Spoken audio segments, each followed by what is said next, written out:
Verdade, bem e belo. Conforme sempre digo, o paraíso terrestre que temos por ideal é o mundo de perfeita verdade, bem e belo. Gostaria de escrever a respeito com maiores detalhes. Seguindo a ordem, começarei por explicar o que entendemos por verdade. Evidentemente, referimos-nos ao esclarecimento da verdade, isto é, à própria realidade, a maneira correta de ser, sem o mínimo de erro, pura e transparente. A cultura desenvolvida até o presente equivocou-se e considerou aquilo que não era verdade como a própria verdade. É por essa razão que existiam muitas verdades aparentes.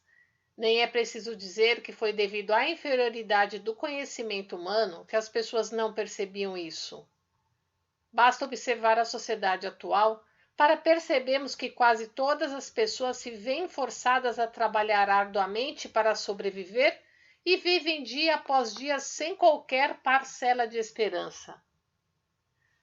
Embora estejam se afogando no mar de preocupações causadas pela doença, pelas dificuldades financeiras e pelo medo da guerra, elas insistem em dizer que este mundo em que vivemos é desenvolvido e civilizado.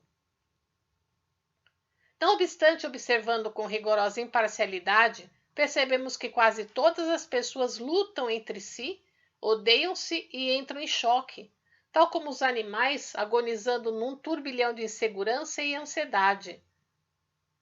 É como se estivéssemos olhando o próprio inferno. Essa situação toda que descrevi é justamente o resultado da cultura da pseudo-verdade. Mesmo as pessoas mais esclarecidas não percebem isso e, acreditando tratar-se de um mundo civilizado, continuam a enaltecê-lo. São realmente dignas de nossa compaixão. O mesmo se verifica quando tratamos, por exemplo, da questão da doença.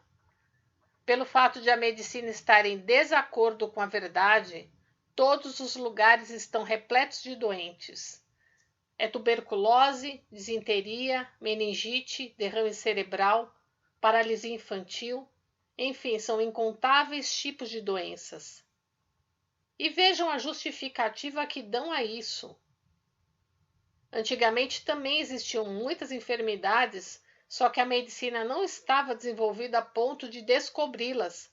Hoje, porém, ela adquiriu essa capacidade. De qualquer maneira, nosso desejo é que o número de doentes diminua e que o número de pessoas realmente saudáveis aumente. Apenas isso. O homem contemporâneo teme exageradamente as doenças. Por essa razão, as autoridades e os especialistas advertem em relação à higiene e empenham-se na prevenção de doenças. Um exemplo é a vacina, que é preventiva, não objetiva a cura, sendo apenas paliativa. Dessa forma, a medicina nem ao menos sabe distinguir a cura temporária da cura definitiva. E mesmo que soubesse, de nada adiantaria, pois desconhece o método para curar as doenças. E uma vez que ignora completamente que as doenças são uma providência de Deus para aumentar a saúde, empenha-se tão simplesmente para deter sua evolução, pensando que isso é progresso. Além disso, por total desconhecimento de que o método para detê-las é justamente o que as provoca, quanto mais a ciência progride, mais se multiplicam as enfermidades. Vejam, o número de doentes só aumenta e a resistência física diminui cada vez mais.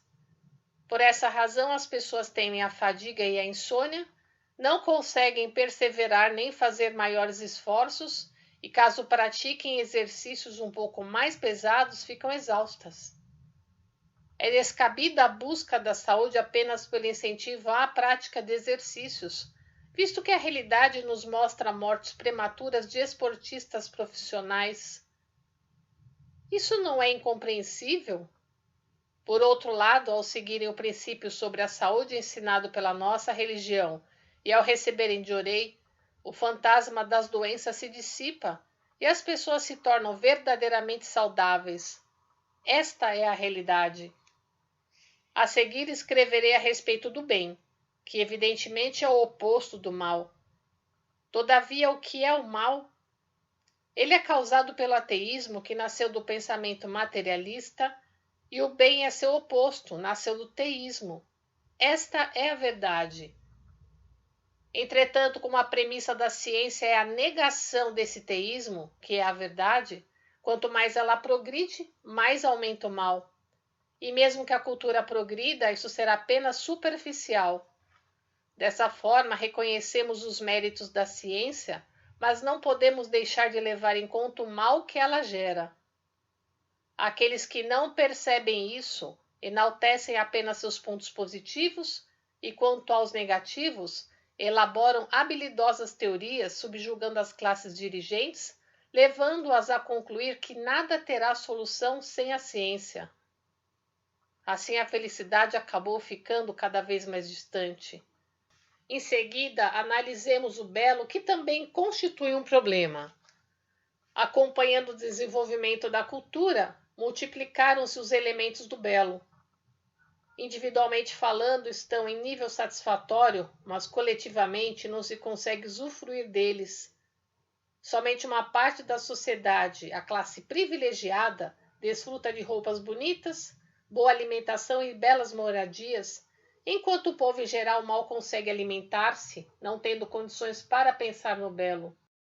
Tais pessoas dispõem de alimento apenas para matar a fome, de casa somente para dormir, das ruas apenas para transitar e de um transporte coletivo em que mal dá para entrar, pois tem de enfrentar os empurra-empurras. Talvez isso ocorra somente no Japão. Dessa forma, trata-se de uma sociedade que não consegue usufruir das belezas naturais, que são dádivas de Deus, tais como as montanhas, os rios, as plantas e as flores, nem das artes e do belo criados pelo ser humano. Assim, não obstante o grande desenvolvimento da cultura, uma vez que não é toda a humanidade que pode usufruir de suas benesses, o mundo contemporâneo é realmente o paraíso dos ricos e o inferno dos pobres. A causa é a existência de uma grande falha em algum ponto da civilização. Somente quando esse equívoco for corrigido e a felicidade puder ser desfrutada equitativamente, o mundo será de fato civilizado. Esta é a missão da Igreja Messiânica Mundial.